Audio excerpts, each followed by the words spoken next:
Hanif yang sedang bersantai dikejutkan dengan bunyi notifikasi telefonnya menandakan ada email yang masuk. Hah? Email dari syarikat? Kenapa aku dapat email dari syarikat ni? Email ni pula email notis dari syarikat. Syarikat nak aku beri alasan dan surat tunjuk sebab tentang insiden tu? Tak apalah, aku buat je surat balasan tunjuk sebab yang syarikat ni minta. Aku diminta untuk datang ke pejabat jumpa atasan. Mesti akan panjang kes ni. Setelah habis tempoh MC, Hanif terus ke pejabat untuk bekerja seperti biasa dan selepas saja Hanif duduk di tempatnya, telefonnya berdering menandakan ada panggilan masuk. Hello, siapa ni? Boleh saya bantu? Salam sejahtera, adakah ini Encik Hanif bin Daud? Ya, sayalah orangnya. Ada apa tu? Saya pegawai dari bahagian sumber manusia. Boleh Encik datang ke bahagian kami untuk mengambil surat Encik? Baiklah, saya akan segera ke sana. Baiklah, terima kasih. Sesampainya Hanif di bahagian sumber manusia di syarikatnya, dia terus diminta untuk masuk ke pejabat salah seorang pegawai sumber manusia di situ dan cerita pun menjadi semakin hangat. Selamat datang, Encik Hanif. Macam mana keadaan kamu sekarang? Agak lama juga awak cuti. Syukur Encik, keadaan saya sekarang sudah mula stabil dan saya rasa saya sudah boleh untuk kembali bekerja seperti biasa Encik. Beginilah Encik Hanif, biar saya berterus terang dengan kamu. Sekarang ni pihak syarikat telah pun bermasyarakat berkenaan kes kamu hari itu. Dan mereka semua berpendapat bahawa alasan kamu tidak kukuh dan kes kamu ini merupakan satu kes yang besar. Oleh itu, pihak syarikat akan mengadakan satu siasatan yang lebih mendalam tentang kes ini. Notis untuk menjalankan siasatan akan di-emailkan kepada kamu. Tapi Encik, saya sudah berkhidmat untuk syarikat ni selama 22 tahun Encik. Tiada pertimbangan kah untuk kes yang saya alami ini? Lagi pula, Encik, perkara ini berlaku secara tidak sengaja. Bukan saya sengajakan perkara ini. Dan boleh saya tanya, adakah saya akan dilibatkan dalam siasatan ini juga?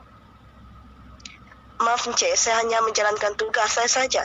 Jika Encik tidak puas hati, Encik boleh menyatakan rayuan Encik kepada departemen kami. Baiklah Encik, saya akan segera siapkan surat rayuan saya dan akan berjumpa dengan pegawai yang sepatutnya. Hanif dengan hati yang tidak tenang terus pulang ke rumah untuk menenangkan diri. Dia terus meminta pertolongan dari beberapa orang kawan yang berpengalaman dalam bidang seperti ini untuk menolongnya memberi penjelasan yang kukuh dan menunjukkan proses yang betul agar rayuannya diterima. Selang beberapa hari selepas surat pemecatan Hanif diberi, Hanif kembali ke pejabat untuk menyerahkan surat rayuan dan terus berjumpa dengan wakil syarikat untuk berunding tentang pemecatan itu. Encik Hanif, saya telah membaca surat rayuan yang telah kamu berikan. Saya minta maaf kerana di pihak syarikat, kami tidak dapat menerima rayuan Encik. Ini kerana alasan yang Encik bagi tidak cukup kukuh dan kuat untuk dijadikan alasan agar pihak syarikat tidak membuang Encik dari kerja ini. Encik, alasan saya cukup kukuh. Saya sudah bekerja dalam syarikat ini selama 22 tahun, Encik. Dalam tempoh 22 tahun saya bekerja, saya tidak pernah sekalipun melakukan kesilapan yang merugikan syarikat. Ini adalah kali pertama dan insiden ini berlaku atas beberapa faktor lain dan ianya bukan perkara yang saya perlu dipersalahkan sendiri. Betul Encik, saya faham Encik sudah lama bekerja di sini dan selama ini Encik tidak pernah cuai dan silap dalam melakukan pekerjaan. Tetapi alasan itu tidak dapat kami terima kerana sepatutnya Encik sebagai pekerja yang lebih senior dari yang lain tahu mengenai risiko-risiko yang akan terjadi ketika kerja.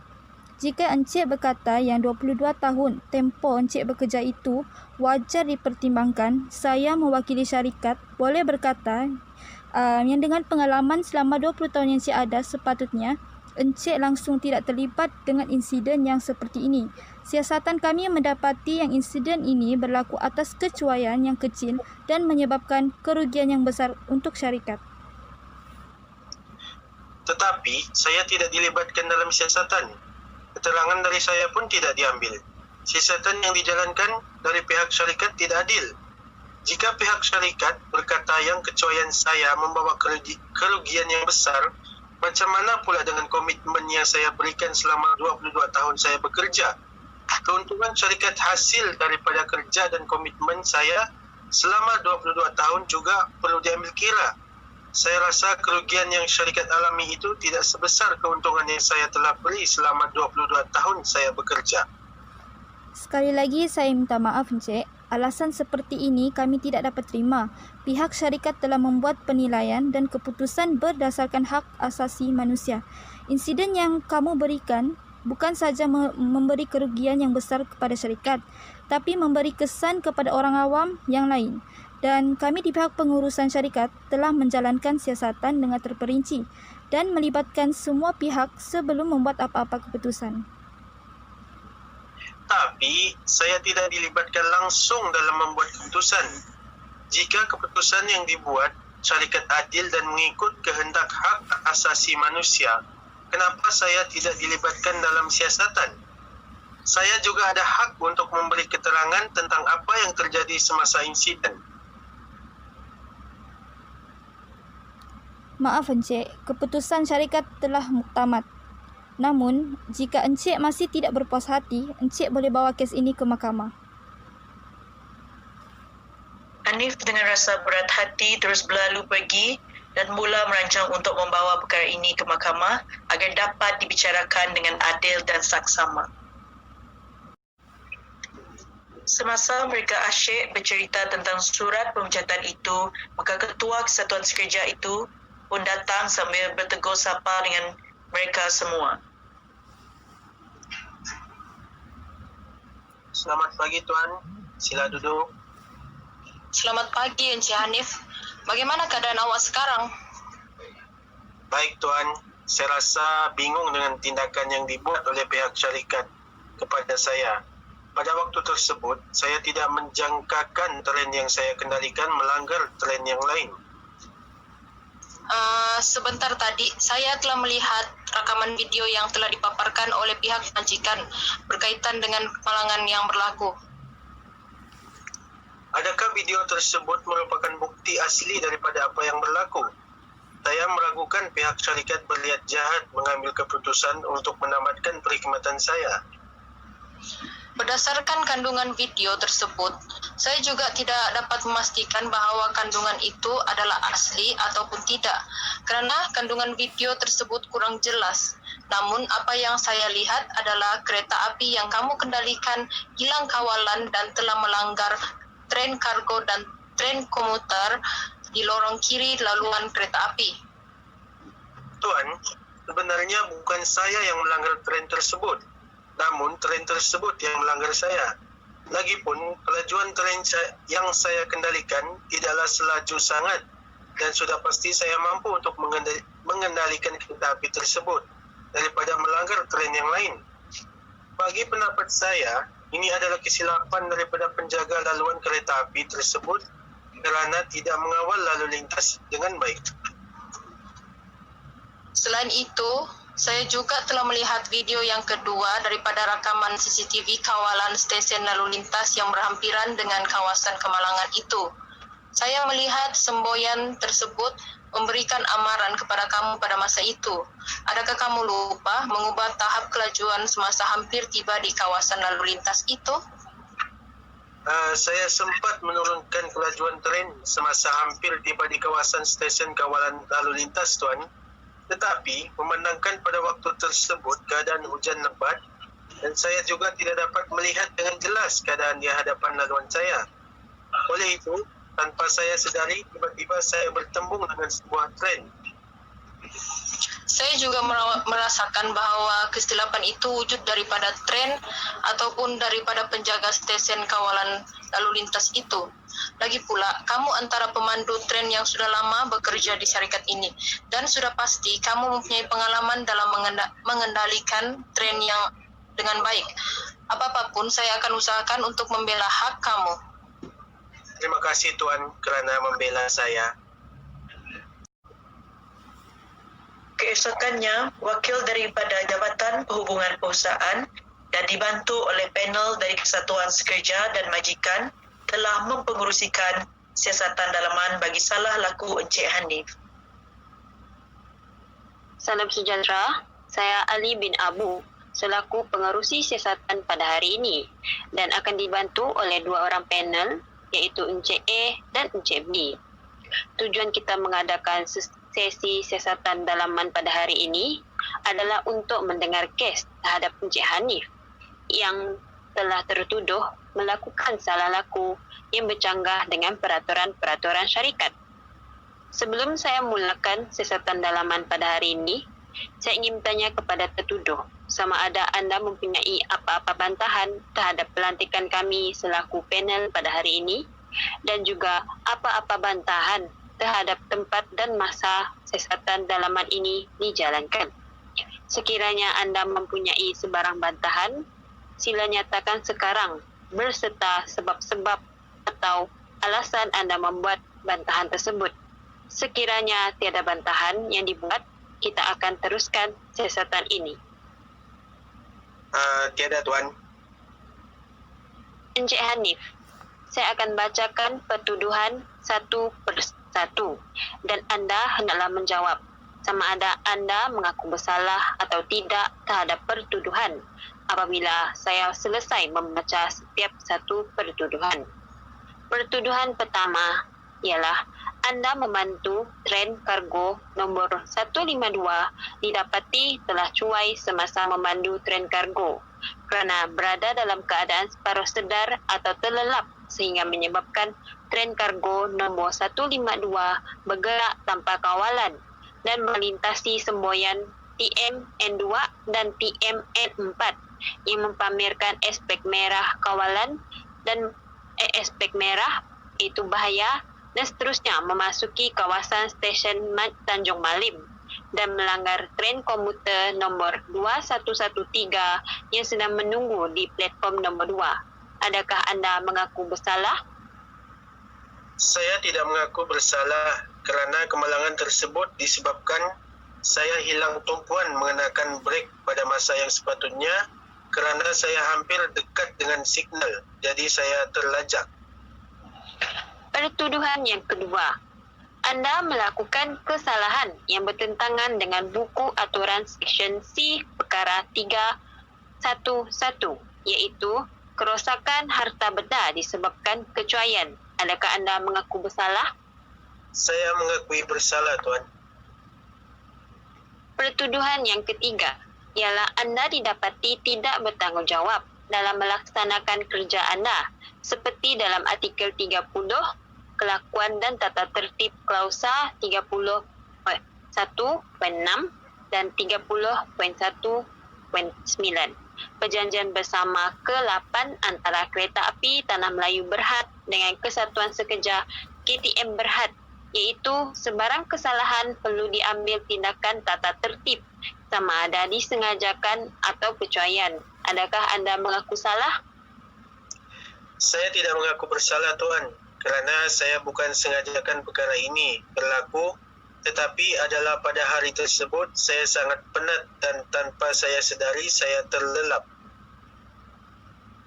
Encik Hanif, adakah anda faham bahawa salah laku melanggar buku aturan Seksyen C perkara 311 boleh dikenakan tindakan disiplin, diberhentikan kerja kerana cuai masa bekerja dan merugikan syarikat? Tuan Pengerusi, bolehkah hukuman tersebut dilonggarkan kerana saya sudah lama berkhidmat sebagai pemandu di syarikat ini dan baru kali ini saya melanggar salah laku yang tidak saya sengajakan. Maaf Encik Hanif, kita perlu mengikuti peraturan dan hukuman salah laku yang sudah ditetapkan oleh syarikat ini. Dan semasa anda memulakan kerja di syarikat ini, sudah pasti anda sudah bersetuju untuk mematuhi peraturan yang sudah ditetapkan oleh syarikat ini. Oleh itu, dengan jelas bahawa tertuduh bersalah dalam hari ini dan pada masa terdekat ini, keputusan siasatan akan diberikan dalam bentuk bertulis kepada tertuduh dalam masa terdekat ini.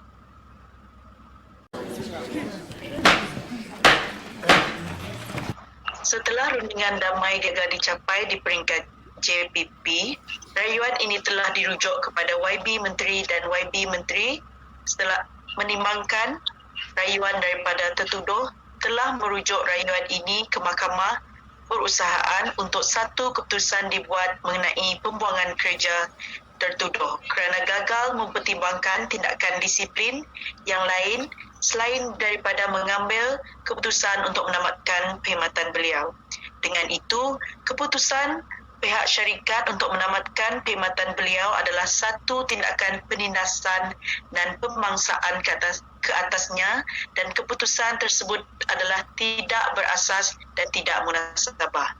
Oleh itu, setiap saksi diminta tampil untuk memberikan keterangan.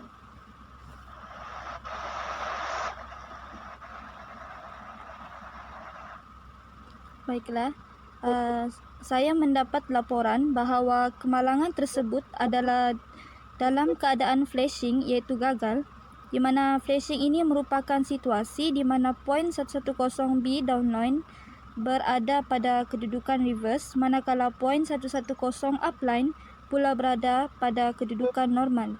Saya juga ingin mengemukakan laporan teknikal jabatan semboyan dan komunikasi berkaitan dengan pelanggaran ini.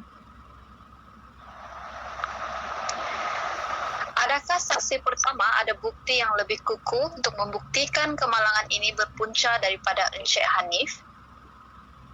Ya, saya ada rakaman video berkaitan dengan kejadian kemalangan yang disebabkan kedudukan tren Encik Hanif salah laluan. Setelah selesai memaparkan rakaman video tersebut, seterusnya saksi pendakwa 2 telah dijemput untuk memberikan keterangan. Saya bertugas untuk memantau operasi tren di stesen Tanjung Malim. Setiap pelepasan tren akan mengikuti sistem pensemboyan yang sudah ditetapkan, perlu diikuti oleh setiap pemandu, dan pelanggaran tidak mungkin akan berlaku. Namun pelanggaran antara tren komuter nombor 2113 dan tren kargo nombor 152 telah berlaku kerana pemandu gagal untuk mematuhi peraturan apabila melintasi N2 dan N4 yang berada di dalam aspek merah tanpa kebenaran CTC. Adakah pada hari kejadian tersebut sistem semboyan berjalan berfungsi dengan baik? Pada hari kejadian tersebut, pergerakan tren komuter nomor 2113 telah diputuskan untuk dilepaskan dari platform 2 dan sistem semboyan berfungsi dengan baik pada ketika itu. Setelah selesai saksi pendakwa 2 memberikan keterangan, maka juru bicara telah menjemput saksi yang ketiga untuk memberikan keterangan. Saya merupakan pemangku pengurus lokomotif V syarikat tersebut. Sistem deadman yang ada dalam tren tersebut berfungsi dengan baik dan akan berbunyi sekiranya ingin menghentikan tren. Namun begitu, pemandu gagal untuk memperlahankan tren dan gagal berhenti pada N2 dan N4 pada aspek semboyan merah yang mengakibatkan pelanggaran dan kegelinciran tren kargo tersebut. Adakah saksi dapat memastikan bahawa tiada sebarang kerosakan dalaman daripada tren yang dipandu oleh Encik Hanif sehingga akan menyebabkan kemalangan tersebut?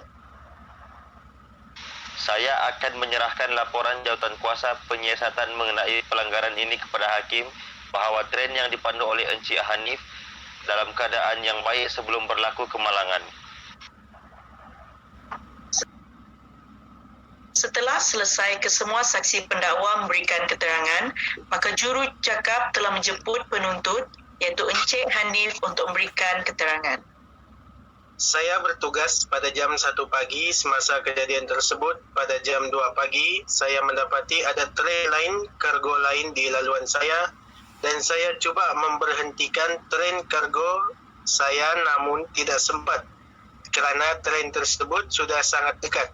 Masalah ini berlaku disebabkan kaki tangan operasi pemantauan tren tidak mematuhi SOP yang ditetapkan dan sepatutnya kaki tangan tersebut perlu membuat panggilan setiap 1 jam pada waktu malam kepada pemandu tren agar dapat memastikan pemandu mendapatkan maklumat semasa operasi tren. Bukankah pihak penuntut sudah sedia maklum tentang sistem operasi dan sistem detmen agar pemandu boleh bersiap sedia untuk berhenti di setiap stesen? Saya juga memang sudah sedia maklum tentang hal ini. Namun, kaki tangan operasi pemantau perlu melaksanakan tanggungjawab mereka untuk menghubungi pemandu tren setiap 1 jam pada waktu malam. Setelah hakim mendengar semua hujah-hujah yang diberikan oleh setiap pihak pendakwa raya, maka hakim pun mengumumkan keputusan.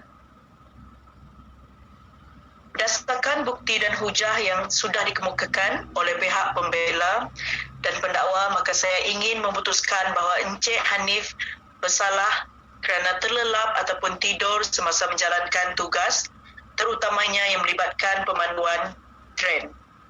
Pada pendapat mahkamah adalah satu salah laku yang serius kerana kecuaian tersebut akan memberikan implikasi yang besar kepada keselamatan penumpang dan reputasi pihak syarikat yang terlibat dalam bidang pengangkutan awam.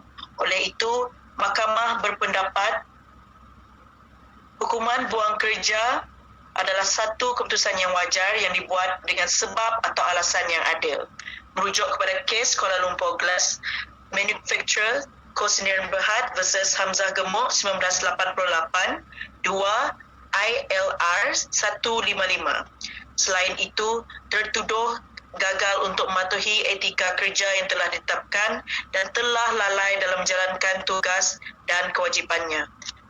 Memandangkan salah laku yang dilakukan itu adalah salah laku yang serius, maka keputusan untuk menamatkan perkhidmatan Encik Hanif adalah satu keputusan yang wajar yang dibuat dengan sebab atau alasan yang adil. Setelah selesai sahaja sesi perbicaraan di Mahkamah Industri berkaitan dengan penempatan kerja Encik Hanif, beliau pun bergegas pulang ke kediaman pekerja untuk mengemas barang-barangnya. Hai Hanif, bagaimana proses perbicaraan tadi? Okey juga? Hai Safwan, saya didapati bersalah dan tuntutan saya untuk kekal bekerja di sini ditolak oleh pihak mahkamah. Adakah pihak syarikat berjaya membuktikan yang kau tu bersalah? Mahkamah memutuskan pihak syarikat telah berjaya membuktikan atas imbangan kebarangkalian salah laku yang dikatakan telah saya lakukan, dan dengan itu mahkamah berpendapat pembuangan kerja saya adalah dengan sebab atau alasan yang adil.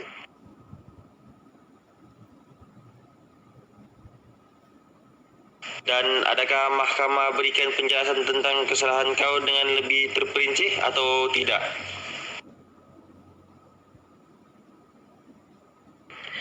Mahkamah telah mengambil kira keseluruhan hujah dari pihak syarikat dan saya sendiri, serta pihak mahkamah juga telah mengambil kira peruntukan Seksyen 30 dalam kurungan 5 Akta Perhubungan Perusahaan 1967, iaitu bertindak mengikut equity, hati nurani dan merit case tanpa memikirkan kepada perkara teknikal dan bentuk undang-undang.